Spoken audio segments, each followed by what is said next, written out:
आज की कहानी रात का दूसरा पहर था।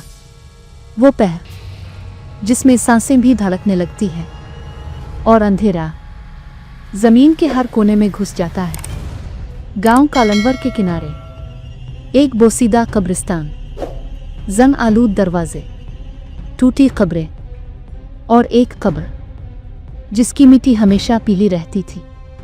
चर्चा था कि वहां छुपा है जादू का पीला कफन, कफन जिसमें बंद है एक रूह और जिसे छू ले इसकी तकदीर बदल दे।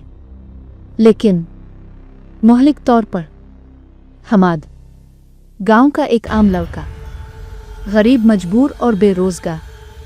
लेकिन एक दिन एक आमिल ने इसके कान में कहा, अगर जिंदगी बदलनी है तो वो पीला कफन निकाल ला, दुनिया तेरे कदमों में हो जाएगी।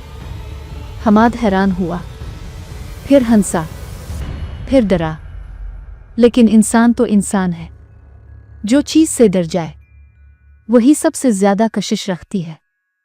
इसी रात हमाद कब्रिस्तान की तरफ बढ़ा। हवा में अजीब सी सरसराहट, दरख्तों की सूखी शाखें चरचरा रही थीं और कहीं दूर उल्लू चीख रही थी। टूटी कब्र के पास बेलचा जमीन में घोंपा और फिर बेलचा किसी कपड़े में अटक गया। पीला कपड़ा, पीला कफन, जैसे धूप में सूख कर जल गया हो। लेकिन भारी जिंदा सा। कफन को खींचते ही एक साया बाहर निकला, लटकता हुआ, बदलता हुआ, इंसानी शक्ल लेता हुआ। कभी औरत, कभी बूढ़ा, कभी बच्चा। और फिर एक गहरी खाई जैसी आवाज, मुझे क्यों जगाया? हमाद कांप उठा। मैं ताकत चाहता हूं, मेरी जिंदगी बदल जाए। साया हंसा, एक ऐसी हंसी जो कब्र की हड्डियों तक जा पहुंची।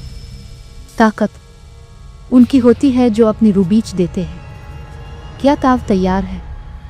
साया ने अपना चेहरा दिखाया, अपना नाम बताया, ज़ाइल, मालिक पीला कफन का, जो जिंदा लोगों की तमन्नाओं से खेलता है और मर्दों की रूहों का सौदा करता है। हमाद खौफ के मारे कदम पीछे हट गया। ज़ाइल ने धीरे से कहा, एक सौदा है, अपनी रूह का आधा हिस्सा, और बदले में हर ख्वाहिश पूरी होगी। लेकिन याद रख, भूख भी आएगी। अगली रात हमाद कब्रिस्तान वापस आया, पीला कफन इंतजार में। ज़ाइल दोबारा आया और कहा, वक्त पूरा हुआ, आखिरी रूह चाहिए। और वो रूह तेरी माँ की। हमाद कांप उठा, लेकिन हिम्मत जुटाकर बोला, मैं इसे नहीं मरने दूंगा। ज़ाइल चीखा, सौदा तूने किया था, अब बदले में किस्त पूरी कर। हमाद ने एक बार फिर कफन पकड़ा, दीवार से टकराया। पीला कफन चीखा। ज़ाइल धुआं बनकर गायब हुआ और फिर हमाद की रूह कुछ लम्हों के लिए पीला रोशनी में लिपटी। कफन ने पहली भूख मिटाई, लेकिन ये भूख खत्म ना हुई।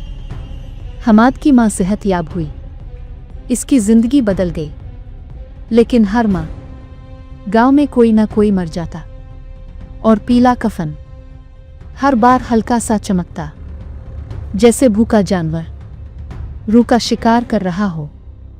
आखिरकार ज़ाइल वापस आया, आखिरी रूह के लिए।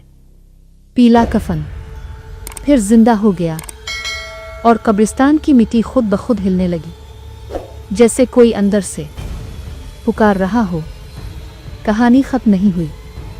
पीला कफन अभी भी भूखा है, और जो भी गांव के करीब जाए, शायद वो अगली शिकार की तलाश में हो।